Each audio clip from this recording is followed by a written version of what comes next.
आज हम टॉपिक करेंगे system with variable mass. Rocket propulsion का इसमें एग्जांपल लेंगे हम। और रॉकेट प्रोपल्शन आपका किसका एग्जांपल है? कंजर्वेशन ऑफ लीनियर मोमेंटम का। लीनियर मोमेंटम का आपको रिलेशन याद होना चाहिए, it is mass into velocity. तो इसको हम इसके अंदर यूज़ करेंगे। तो हम एक रॉकेट की फ़्लाइट को कंसीडर करते हैं at time is equal to zero. उसका जो इनिशियल मास होगा, जब टाइम आपने मतलब जब आपने शुरू में देखा उसका मास, तो एम नॉट होगा और उसकी इनिशियल वेलोसिटी हम ले लेते हैं वी नॉट। ठीक है। फिर आफ्टर टाइम टी उसका जो मास है वो एम हो जाता है और वेलोसिटी वी हो जाती है। अब इसमें मास जो है वो बड़ा इंपॉर्टेंट रोल प्ले करता है। आपने जो शुरू में मास लिया है वो है mass of rocket including fuel. तो आपको पता है जब फ्यूल बर्न होगा तभी रॉकेट मूव करेगा। तो जैसे जैसे फ्यूल बर्न होगा तो उसका मास डिक्रीज होता जाएगा और हम कह देते हैं कि वो आपका मास लेफ्ट, इसमें लिखा है rocket mass of the rocket left, मतलब कितना मास रह गया? एम रह गया। तो जब मास डिक्रीज होगा तो आपको पता है what is linear momentum, it is mass into velocity. तो एक चीज़ जब डिक्रीज करती है तो उसके कंपैरिजन में दूसरी बढ़ जाती है। तो इससे जो आपकी वेलोसिटी है जो एक्वायर्ड बाय रॉकेट है वो इंक्रीज करेगी, वो वी हो जाएगी। वी नॉट से कितनी हो जाएगी? वी। जैसे जैसे गैस एग्जॉस्ट करेंगी मास आपका क्या होगा? डिक्रीज होगा। जो एम है बाद में है वो आपका डिक्रीज करेगा और वेलोसिटी आपकी इंक्रीज करेगी। ये मैंने आपको ऊपर बता दिया। अब हम उसके बाद स्मॉल टाइम dt के लिए मान लेते हैं कि dm मास आपका डिक्रीज कर रहा है और उसके कंपैरिजन में dv वेलोसिटी आपकी इंक्रीज कर रही है। जो vg है यह velocity of exhaust gases that escape. अब आपने ये ध्यान में रखना है कि जो गैस है वो किस तरफ को बर्न हो रही है? वो नीचे की तरफ को बर्न हो रही है। तो एग्जॉस्ट गैसेस की जो वेलोसिटी है उसको मैंने क्या माना? vg। ये तीन डायग्राम आपने इसमें बनाने हैं। जब टाइम जीरो है तो एम नॉट वी नॉट लेना है, जब टाइम टी है तो मास एम लेना है, वेलोसिटी वी लेनी है। जब टाइम आपका टी प्लस डी टी हो गया तो आपका mass M minus D M और velocity V plus D V हो जाएगी। ये आपको पता चल गया होगा कि मास क्या होगा? डिक्रीज, और वेलोसिटी क्या होगी उसके कंपैरिजन में? इंक्रीज। ठीक है, ये due to conservation of linear momentum की वजह से आपके पास आएगा। उसके बाद ये कहता है कि कंजर्वेशन और लीनियर मोमेंटम की अगर बात करें तो पहले आपका जब कुछ भी नहीं हो रहा था तो आपका जो मोमेंटम था वो था मास इनटू वेलोसिटी। जब वी वेलोसिटी से चल रहा था और मास कितना था? एम। ठीक है, तो इसको हमने एम वी कह दिया। एट टाइम टी की बात कर रहे हैं हम। एट टाइम टी पे मास कितना है? एम, और वेलोसिटी कितनी है? वी। अब ये कहता है कि जब आपने टी प्लस डी टी, मतलब जब आपका मास डी एम डिक्रीज हुआ तो एम क्या बन जाएगा? M minus D M. तो वेलोसिटी कितनी इंक्रीज हुई? V plus D V. Plus साथ में कह रहा है कि आपकी जो गैसेज है वो भी तो बर्न हो रही हैं, उनका मास वो कहाँ जा रहा है? वो नीचे की तरफ को जा रहा है, तो उनका भी मोमेंटम लिया जाएगा। तो जो गैस नीचे की तरफ जा रही है वो है डी एम और उसकी वेलोसिटी है वी जी। माइनस साइन क्यों लिया गया है? क्योंकि गैस नीचे की तरफ को मूव करेगी और रॉकेट किस तरफ जाएगा? ऊपर की तरफ को। तो गैसेज का जो मोमेंटम है वो भी इंक्लूड किया जाएगा और वो होगा डाउनवर्ड, इसलिए माइनस लिया जाएगा। फिर आप इस ब्रैकेट को खोल लो तो आपका m into V M V आ जाएगा। फिर m into D V plus M D V आ जाएगा।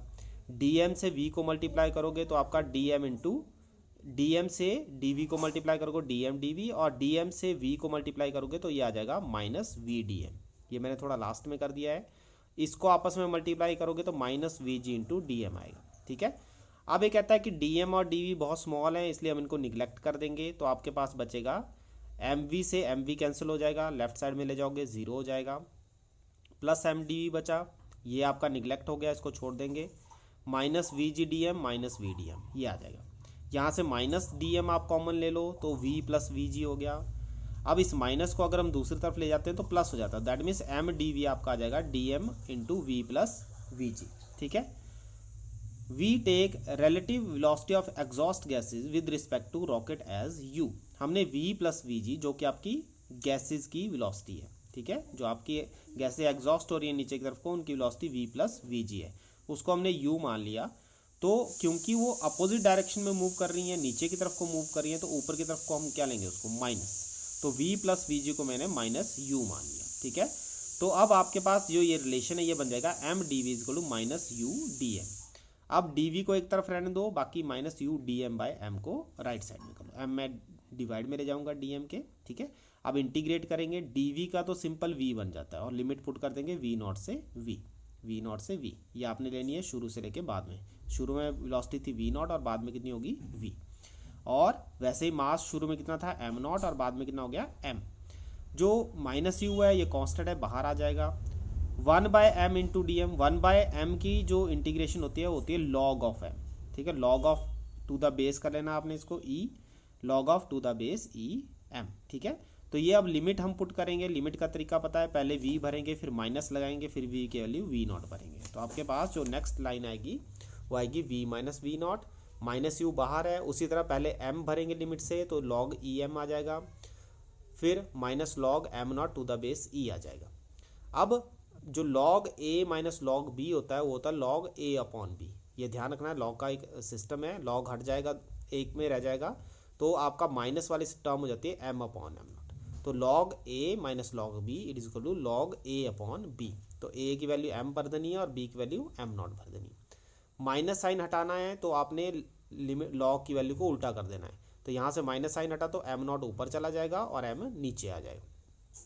माइनस वी नॉट है, राइट साइड में ले आओ, वी नॉट हो जाएगा u plus U, V not plus U log M not by M to the base E. इस तरह से इसको पढ़ते हैं। तो ये आपकी वैल्यू आती है रॉकेट प्रोपल्शन की। उसके बाद हम बात करेंगे, नेक्स्ट टॉपिक हमारा रहता है इक्विलिब्रियम ऑफ कंकरेंट फोर्सेस, ठीक है। कंकरेंट फोर्सेस वो होती हैं जो एक ही पॉइंट से स्टार्ट करती हैं, ठीक है, जैसे यहाँ से दोनों स्टार्ट हो रही हैं। It refer to the situation when the net external force on the particle is zero. आपने बहुत सारी फोर्सेज लगाई हुई हैं किसी पार्टिकल पे, लेकिन उन सबका सम कितना आ रहा है, अगर जीरो आ रहा है तो उसको हम इक्विलिब्रियम कंडीशन कहते हैं। मतलब वो ऑब्जेक्ट मूव नहीं करेगा, चाहे आपने बहुत सारी फोर्सेज लगाई हैं, लेकिन सबका मिलके सम कितना आ रहा है, जीरो। जैसे हम दो फोर्सेज का एग्जांपल लें तो दो फोर्सेज हैं F1 plus F2, total force कितनी होगी इनकी वजह से, F1 प्लस F2। इक्विलिब्रियम कब आएगा, ये पॉइंट जो है, ये मान लो ये टेबल है, इसको दो बच्चे एक इधर खींच रहा है एक इधर खींच रहा है, कब ये नहीं हिलेगा, जब दोनों तरफ की फोर्स कैसे होगी, इक्वल एंड अपोजिट। तो इक्विलिब्रियम तब आएगा जब नेट फोर्स कितनी होगी, जीरो। और वो कब होगी, जब दोनों फोर्सेज कैसी होंगी, इक्वल भी होंगी और डायरेक्शन कैसी होगी उनकी, अपोजिट। तो नेगेटिव साइन क्या रिप्रेजेंट कर रहा है कि आपकी जो फोर्सेज है वो अपोजिट है, ठीक है। तो दो फोर्सेज के केस में इक्विलिब्रियम तब आता है जब दोनों फोर्सेज कैसी होनी चाहिए, इक्वल एंड अपोजिट होनी चाहिए। अब हम तीन फोर्सेज का एग्जांपल ले लेते हैं। Three concurrent forces F1 F2 F3 हमने ले ली। इसको डायग्राम से हम दिखाएंगे तो ऐसे लेते हैं हम इनको, F1 इस तरफ को, F2 इस तरफ को और F3 नीचे की तरफ को। अब ये कहता है कि अगर आप पैरेललोग्राम कंप्लीट करो, पैरेललोग्राम अगर हम कंप्लीट करें तो हमारा जो रिजल्टेंट है डायगोनल देगा, ये आपने पता है पैरेललोग्राम लॉ में पढ़ा हुआ है। तो that means OA plus OB should be equal to OC dash, C dash मैंने इसको माना हुआ है। तो ये आपका पैरेललोग्राम लॉ से। अब मैं क्या करता हूँ, दोनों साइड में OC, ये जो नीचे वाली टर्म है, इसको ऐड कर देता हूँ दोनों साइड में। तो OC इधर भी आ गया और OC इधर भी आ गया। लेकिन हम कहते हैं कि OC और OC dash equal and opposite हैं, इक्वल एंड अपोजिट है, तो दैट मीन्स ये इन दोनों का सम कितना होना चाहिए, जीरो। तो अगर ये दोनों जीरो है, दोनों का सम जीरो हो रहा है, तो लेफ्ट साइड भी जीरो होनी चाहिए। तो that means OA plus OB plus OC कितना होना चाहिए, जीरो के बराबर। तो what is OA, F1, what is OB, F2 and what is OC, F3 is equal to zero. Three forces will be in equilibrium if resultant of F1 and F2, resultant of F1 and F2 is equal and opposite to F3। अब resultant of F1 और F2 का resultant कौन सा है, OC dash, और ये किसके बराबर और अपोजिट होना चाहिए, OC के। तो आपकी जो तीनों फोर्सेज हैं वो कैसी होंगी, आपकी इक्विलिब्रियम में होंगी, ठीक है। कंकरेंट अगेन वर्ड इसमें यूज किया गया है क्योंकि O से ये O के ऊपर, ये O से स्टार्ट हो रही हैं फोर्सेज, ठीक है। तो कंकरेंट मतलब एक ही पॉइंट से स्टार्ट हो रही हैं। तो इन फोर्सेज को हम क्या बोलेंगे, इक्विलिब्रियम फोर्सेज या इक्विलिब्रियम कंकरेंट फोर्सेज। तो ये आज आपका टॉपिक।